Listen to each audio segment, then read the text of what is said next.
Welcome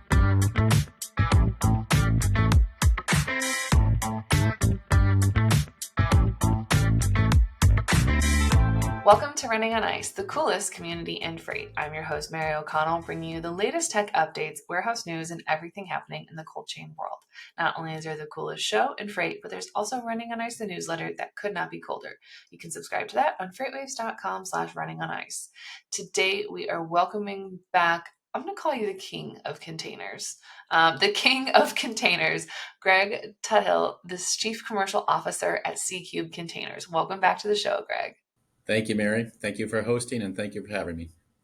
I'm kind of excited about today because we've talked a lot about, reefer and cold storage on the land, but something that you guys specialize in is, the C-Cube containers and all of that. And so I'm excited to get into kind of the growth in those markets and kind of some of the things that are happening on specifically the container side of things. So without further ado, what is kind of driving this huge growth that's happening in the reefer market, and kind of what regions are expected to see a lot of growth? Is it mostly, like the southern US as produce season gets off and going, or is it other parts of the world as well?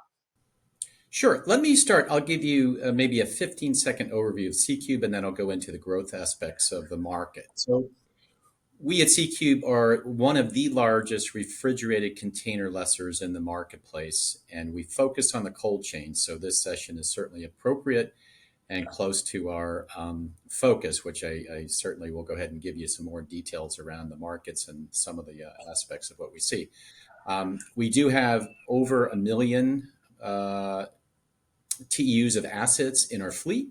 And we also have invested in approximately about $4 billion in assets. So we're one of the largest in the cold chain, and we certainly are proud of having that niche marketplace. And we'll continue to have that investment thesis as we go forward. Moving to your first question, and although intermodal refrigerated container growth is on the rise, there's a couple factors that also influence growth relative to the transportation mode of refrigerated container movements. One is just the general economic conditions, consumer trends, climate change is a big one.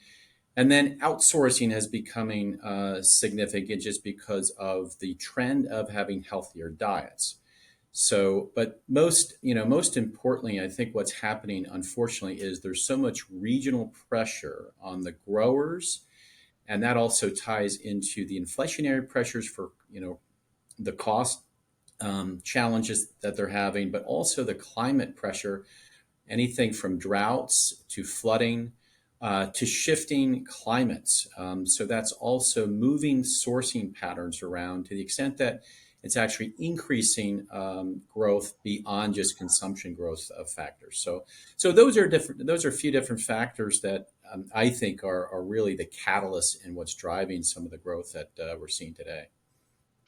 When you brought up moving things for different climate reasons, that's something I didn't even think about, is having to maybe shift where I'm growing something as a grower because due to weather conditions or whatever has happened, or as we've seen a lot in the past few months, a lot of drought conditions. That's something that I didn't even think about, is that it's not only are we seeing more storms or higher, like I live by the Mississippi and it's really high right now. And that's something that I didn't even think about is, as a potential grower or a farmer, I have to shift where I'm growing things because it could get more easily flooded out or the soil isn't great anymore. And that's, that would absolutely impact and create some extra volume. Yeah, it's becoming more evident, unfortunately, and we see it in the patterns that are taking place in terms of how product is being sourced. If you look at some of the commodities that are being sourced, whether it's citrus, avocados, we're seeing shifting take place. And that's creating other opportunities for other regions. At the same time, it's creating longer transits and sourcing patterns that may be related to further distances. So anytime you have that, you're increasing the volume, but also increasing some of the velocity that's tied to the growth factors. Yeah, I think that it's something that we've seen a lot in kind of, you know, how consumers are shifting their preferences. And we've seen not fast food, frozen food rise like a crazy amount just in the past few years. And it's expected to grow into, I might have this number wrong, but like an $8 billion industry by 2030. And it's something that, like, even just the rise of frozen food is something that consumers are driving. And then along with the, you know, the ability to have produce around year round, which myself as a consumer, I do quite enjoy being able to access strawberries in the middle of December. Yeah, I always consider that the year-round seasonal fruit demand cycles, which means that we don't have to wait for summer anymore to go ahead and have blueberries, or we don't have to wait for summer to have strawberries. I mean, that is year-round now sourcing that takes place for having those type of commodities for the entire year, which is certainly a benefit for those who are focused on the gourmet and also healthier diet type food supply businesses. So it's really interesting to see how things are evolving. I think the other phenomena that we're seeing is people are really paying attention to healthier diets, right? And that basically translates into more outsourcing, more imports, and that's also creating a little bit of a spike in demand for certain regions. So it's really interesting. Maybe one other comment or point I'd like to make, and that is within the seafood industry. So the seafood industry now is plagued with the challenge of natural fish stocks being depleted, which is creating an opportunity for fish farming, which is not all bad, but what that means is there's more transport required. So fish farming has created another catalyst for farming of fish to be transported from certain regions that normally would be locally sourced. So that's another area that we think is an opportunity that we think will continue to create some growth for the refrigerated container sector. It's interesting to see how kind of those that are in the fish, I don't want to say fish farming, but kind of like the on the boats going out getting the wild caught fish. It's interesting to kind of see how that is balanced against the, you know, traditional fish farming. But one of the things that I'm kind of interested in is, so we have all of this growth and all of these different industries that are, you know, using more containers, needing more refrigerated temperature controls. What about those challenges, and what about kind of what problems have come around as a result of this increased growth?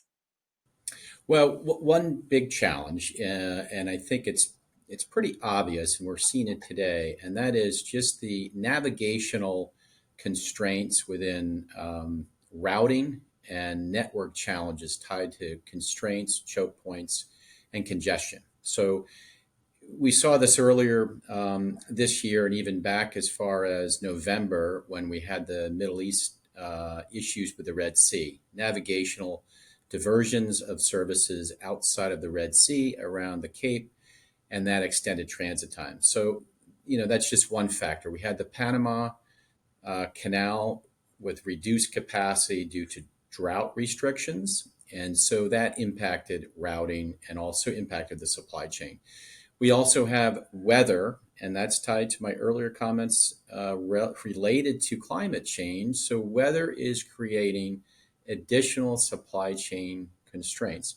So all of this really kind of translates into the supply chain networks, and not necessarily with the ocean going sea routes, but when you get into the port restricted areas, you have a very, very fragile supply chain network that continues to be, uh, I guess, influenced by world events, weather, and other factors. Unfortunately, with the Baltimore Bridge incident, that seems not like a large or significant impact on growth or volume, but it starts to dislocate and displace volume that otherwise would go to Baltimore that now has to be shifted into other East Coast ports. So all of this relates to challenges within not only the maritime commerce industry, but it certainly has an impact on refrigerated commodities being imported or exported.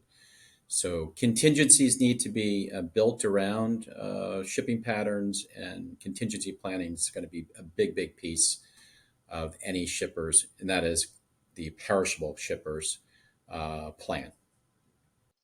That is, I feel like the supply chain as a whole, pretty much since the pandemic, has kind of been like playing catch up. And then it finally gets caught up, and everybody's like, okay, we're stable, we're good, we're ready to go, we're back like on like a level playing field. And then all of a sudden, something else happens, and it's like, just kidding, it's not. I hope you have a backup plan to your backup plan, because here's just a little chaos for you. And it's something that you're like, oh, sure, like, why would I need to plan for a contingency for something that's happening on literally the other side of the globe? But because it is a global supply chain and everything's connected, you kind of have to have a contingency for if something happens on that side of the world. So it's something that has been very interesting to watch as someone who hasn't had to necessarily work in the day to day of coming up with some of those contingency plans, because that's kind of the, you get to sit back and watch and then kind of ask and say, okay, well, what are people doing? How are people doing this? Versus sitting there going, okay, well, I don't know how I'm going to handle this, but I have to come up with an answer in like 5 minutes because my customer is asking.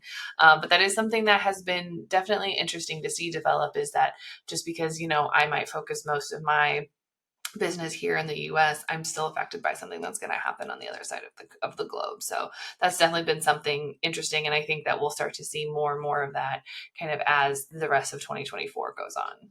Yeah, yeah. I think again, I'll say it again. The supply chain's more fragile than I think people realize, and there is a knock-on effect. What happens on one side of the globe can telegraph all the way to the other side and have impacts on delivery, transit times, and then, of course, outcomes in terms of successful shipments. And obviously, there's a lot more sensitivity to the perishable refrigerated container sector than any other sector, just because of the perishable aspect of the cargo.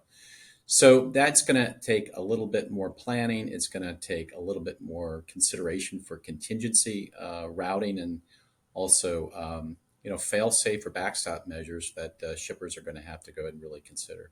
Yeah, it's kind of that you have to have a hope for plan A, but have all the way to like plan Z ready to go just in case you need it. Because honestly, you never know when you might need to just on a random Tuesday go, okay, well, plan A is not working out, so let's go to plan K because it seems like the next logical option. Yeah, I do a lot of Plan B execution, but anyway. So I guess one of the things that has been coming up a lot, and there's been a lot of mixed kind of reporting about it, and that is, shippers and carriers, kind of ESG initiatives, and once upon a time there was going to be a regulation for those to disclose scope 1 and 2 emissions, and now it's just kind of like a report which you can. So I guess when it comes to the CO2 emission reductions that everyone's trying to hit, because selfishly, I'd still like the world to be here. How do you see the entire kind of reefer container industry adapting to these new emissions? Is there a huge industry wide push to kind of get on board with everything? The answer is yes. The focus on just climate change in general is certainly a high priority, and certainly there's been a lot of progress and advancement, and very positive developments in that regard. So as we look at the maritime space, and specifically in the reefer container sector, most of the priority right now is on vessel operations. But what people are starting to realize is the total energy required, or energy demand, from a operating refrigerated container on board a vessel takes a considerable amount of energy that would be required to be generated, that creates emissions.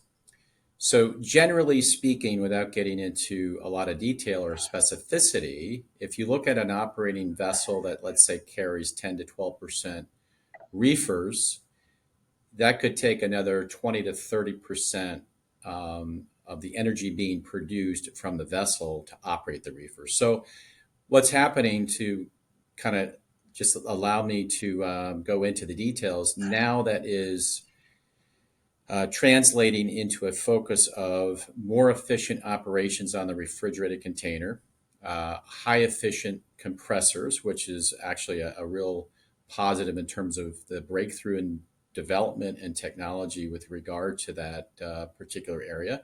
And then controllers and technology being much more sophisticated to going forward with making sure that the efficiency and the variable speed compressors tied into, let's say, more efficiency in terms of the operating modes are really starting to pay off in terms of how that's reducing emissions indirectly, but through the vessel operations. And it happens also on land-based modes as well.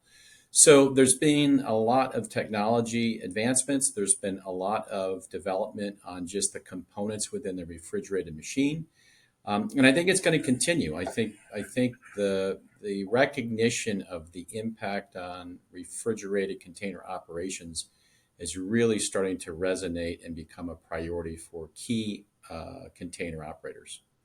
So I guess what is there? So there is like the hardware itself is getting improved as the industry kind of says, okay, we need to like we're caring about this. This is what we're doing to reduce our carbon emissions.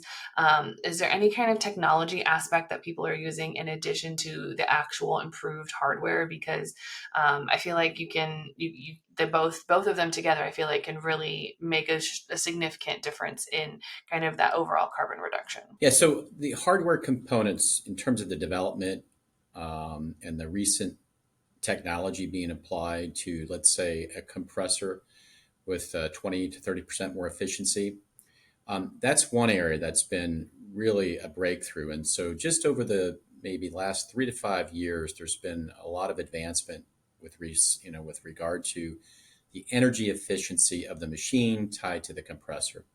The other piece that I think is really, really important is refrigerant leak detection, and then technology around the energy requirements, and then also reduction of energy as you cycle through just general refrigeration modes. So, those are a few things, but tied into all of this is the controller component of the refrigerated machine, which means, it's really the brains of the machine that ties into how you go forward with really optimizing the operation of the cycling of a refrigerated container. So, without getting too specific with the engineering aspects of it, I think that there has been so many advancements, and this ties back into also telematics, which is obviously the big breakthrough in technology in terms of how to control a refrigerated container remotely,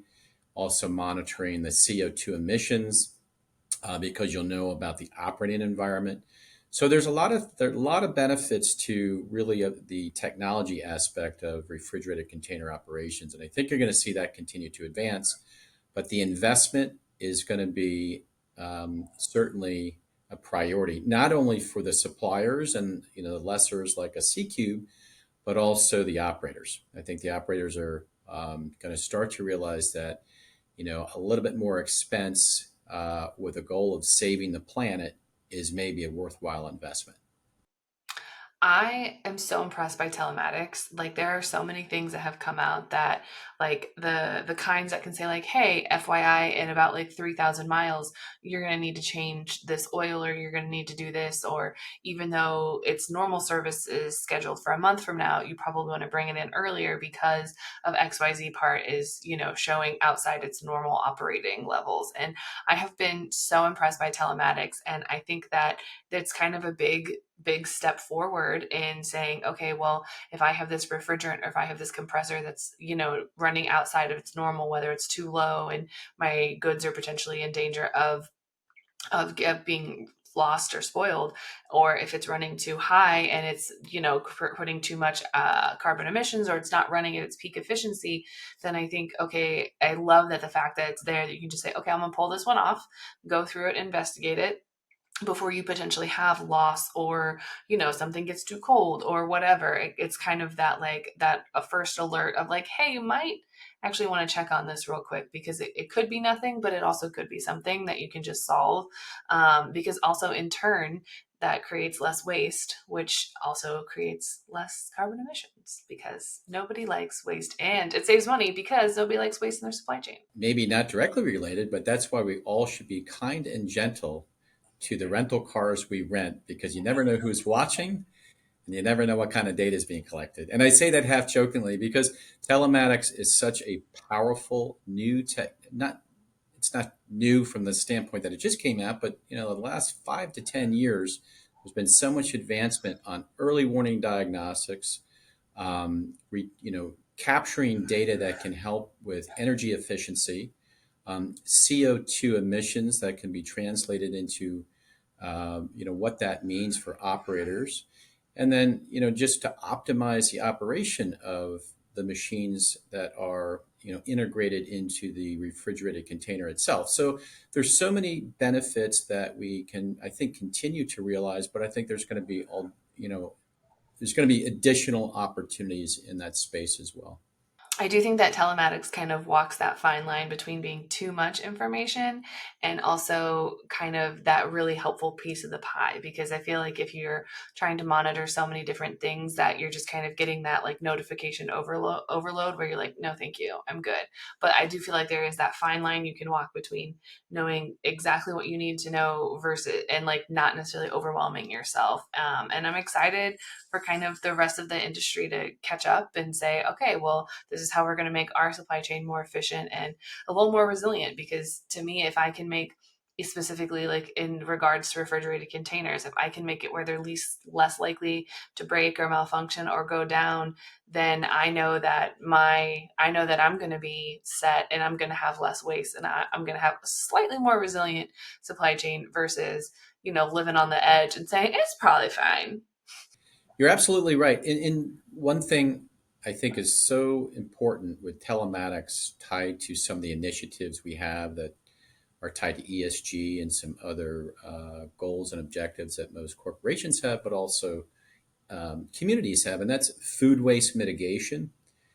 We don't realize what that really means until we start to dive into the data, but technology can assist with that in such an exponential way. And I think that'll continue to be a real big benefit. And of course, there's other benefits, early warning diagnostics, efficiency, emissions, refrigerant leakage, like I said, but some simple things that we take for granted, and how many loads get to the final destination and have to be discarded.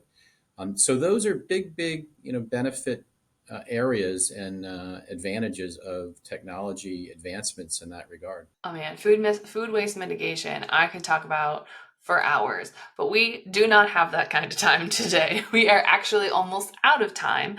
And since, Greg, we already know where you stand on cereal versus soups, this time we're going to need to know your best dad joke. Okay.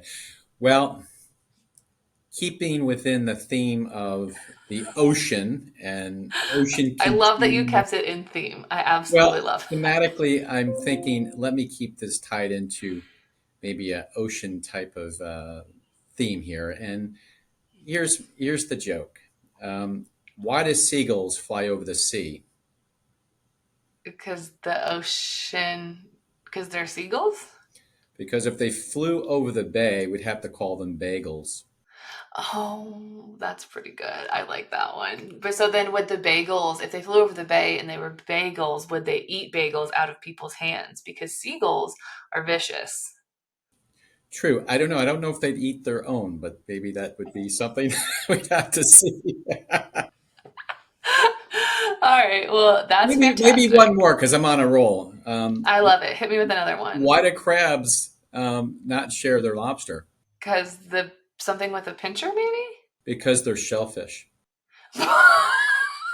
You probably quickly recognize my kids don't like my jokes because I have a lot of bad jokes. I love them. I absolutely love it because it's my very specific brand of humor, and I think that they are amazing. The crab one is number one. Yes. Is number one. So if anyone has any great dad jokes, or if they have any questions on, the container reefer industry or any way to help reduce CO2 emissions within it, where can they find you outside the show?